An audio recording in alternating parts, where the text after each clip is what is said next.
Oke, assalamualaikum warahmatullahi wabarakatuh. Hello everyone, how are you today? I hope all of you is very well. Okay, in here, let me introduce myself. My name is Indra Nursari Dewi with student number 216121197. And this is my social media, my Instagram. You can follow me.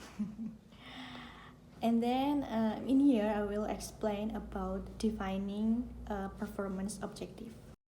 And definition performance objective. Performance objective are clear and what specific statement of what student will be able to do by the end of a lesson.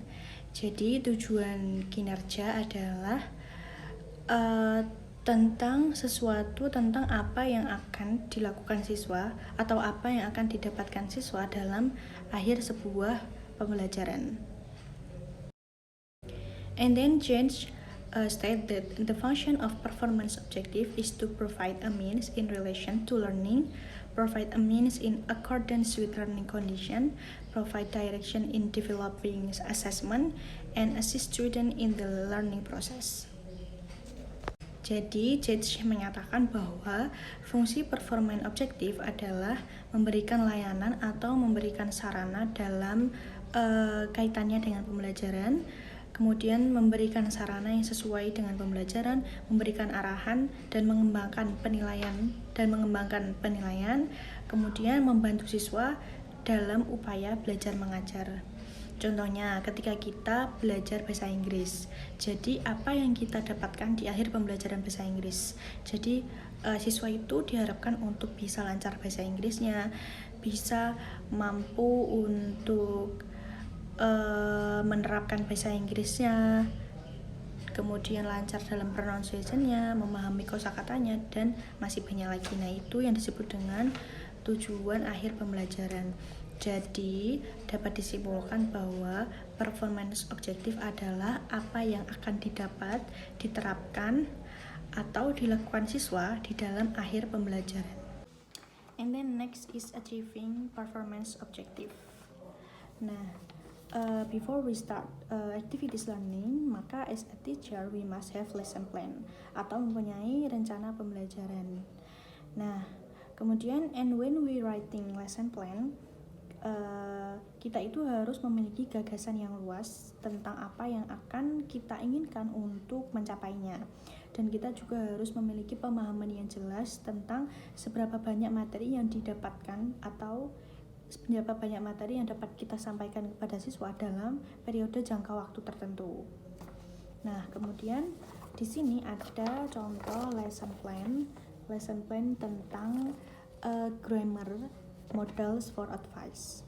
Jadi di sini dituliskan learning objektifnya untuk model for advice, yaitu the learners are able to understand the use of models for advice, and then the learners are able to create sentence using models for advice, and then models for advice in several contexts correctly and properly, and then pronounce model for advice fluently and correctly.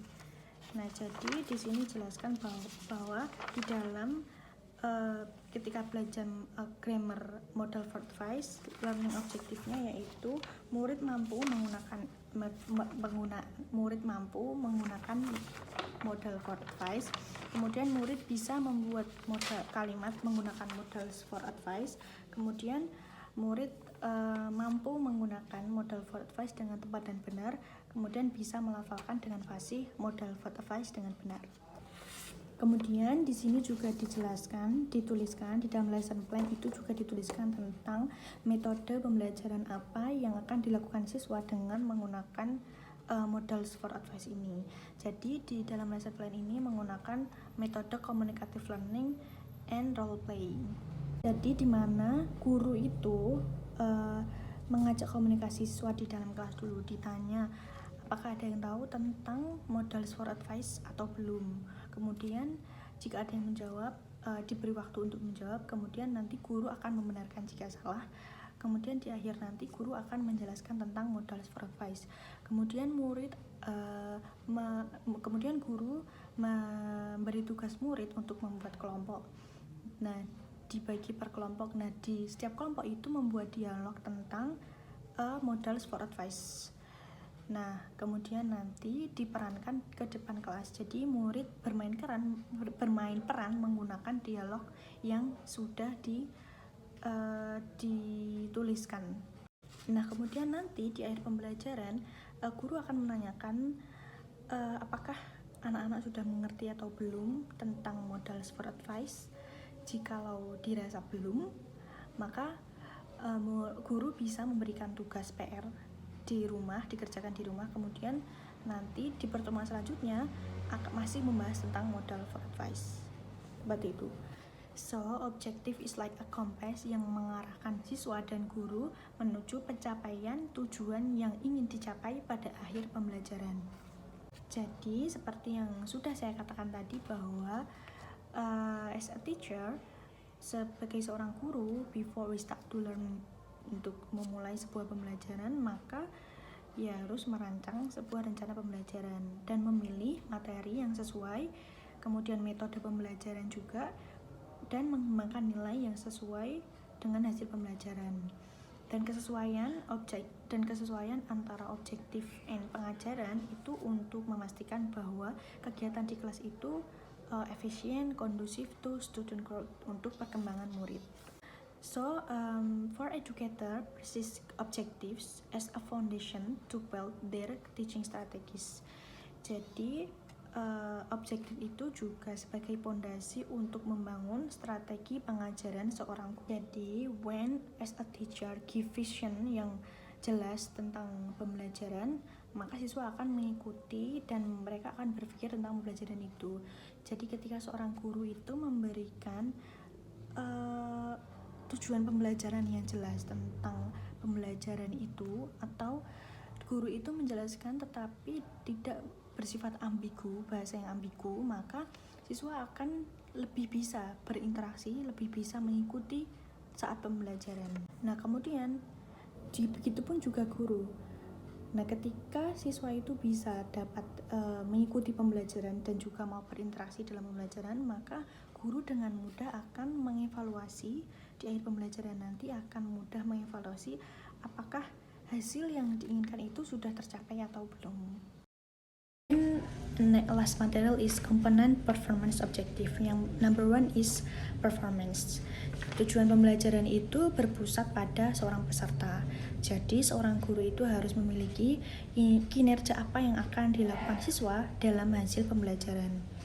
And then the second is condition, atau jadi condition atau tujuan pembelajaran itu harus menggambarkan kondisi di mana siswa akan melakukan kegiatan pembelajaran tersebut. And then the last is kriteria. Jadi tujuan pembelajaran itu juga harus menjelaskan kriteria yang akan digunakan untuk mengevaluasi sebuah kinerja. Jadi contohnya di sini di performance. Performance-nya itu tadi kan kita menggunakan contoh modals for advice ya. Nah, di dalam performance itu siswa mampu membuat kalimat menggunakan modals for advice. Kemudian condition-nya siswa membuat kelompok dan membuat dialog. Kemudian kriterianya yaitu siswa melakukan permainan peran atau role play menggunakan dialog yang sudah dibuat kemudian ditampilkan di depan kelas. Nah, kemudian setelah murid melakukan aktivitas yang sudah dibuat tadi, maka guru di akhir pembelajaran itu mengevaluasi apakah pembelajaran yang diinginkan sudah tercapai atau belum. Jika belum tercapai atau murid masih bingung tentang pembelajaran tersebut, maka guru bisa merubah metode pembelajaran yang sudah dibuat seperti itu. Jadi dapat disimpulkan bahwa performance objektif adalah tujuan akhir pembelajaran yang akan diperoleh siswa di dalam akhir pembelajaran nanti. Nah, kemudian kita sebagai seorang guru, kita berusaha untuk mencapai tujuan akhir pembelajaran yang akan diperoleh untuk siswa. Seperti itu. Okay, that's all for me. I think enough. Thank you. Wassalamualaikum warahmatullahi wabarakatuh.